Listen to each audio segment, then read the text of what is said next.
It was big, 76,000 tonnes to be precise.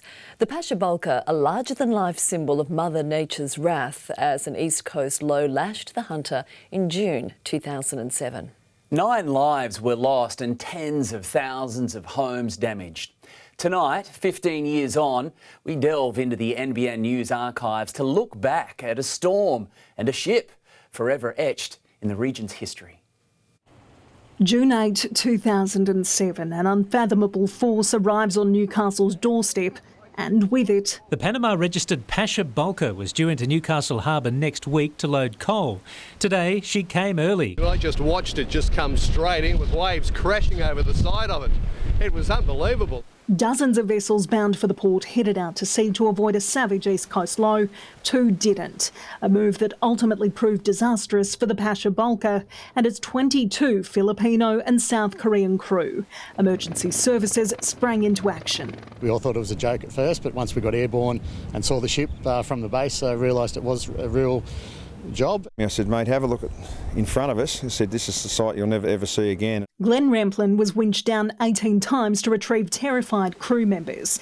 Waves and sea spray lashing the vessel as gale force winds made for difficult flying. The static in the air adding to the challenges facing Glenn. As I was getting close to the deck, I was flinching somewhat because I knew it, I was going to get a good shock. All 22 lives were saved, but the ship's fate was unclear. As you can see, the weather is still foul and a decision will be made later tonight or early tomorrow on what can be done to salvage the ship. As night fell and the storm raged, Jane Goldsmith was out reporting alongside veteran cameraman Michael Rourke. Relentless rain wreaking havoc on the roads and homes in Newcastle's inner suburbs. There was one woman, and I have a vivid memory of this, that came running up to our door screaming. I don't know who to call, there's no one to call. She needed help.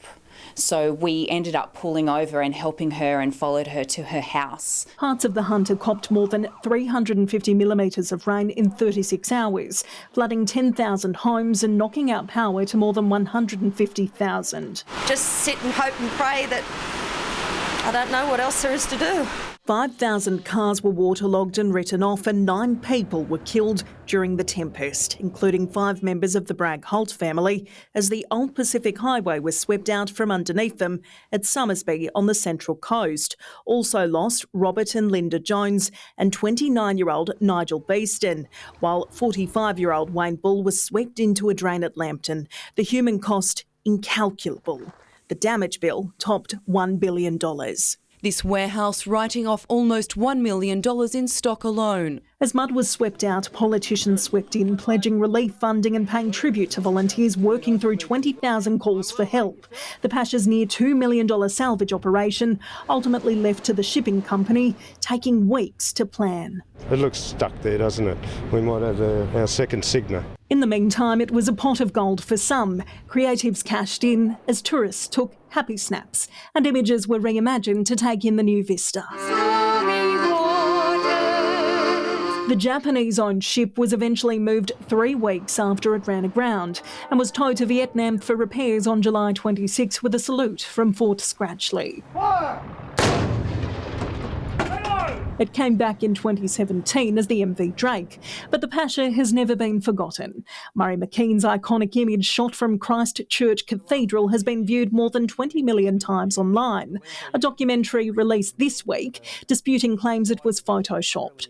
And hopefully after 15 years, people will realise that it's not a fake. Stories like these show how much the Pasha has meant to Novocastrians, from burgers named in the boat's honour to the memorial on Bathers Way. And lessons learned from the storm that grounded it also remembered as the climate changes. We've got a generation of people who may not have really lived that experience and know how to act and how to behave and how to keep themselves safe. Sarah Iuliano, NBN News. Yes, we'll never forget that night. Brings it all back, doesn't it? It Well done, certainly Sarah. does. And hopefully we'll remember tonight for a different reason. Mitch Hughes is here now. That's right. Stage is set for Origin 1. Bring it. Certainly is a full house in Sydney to cheer on the Blues. Thanks, team. Coming up after the break, our exclusive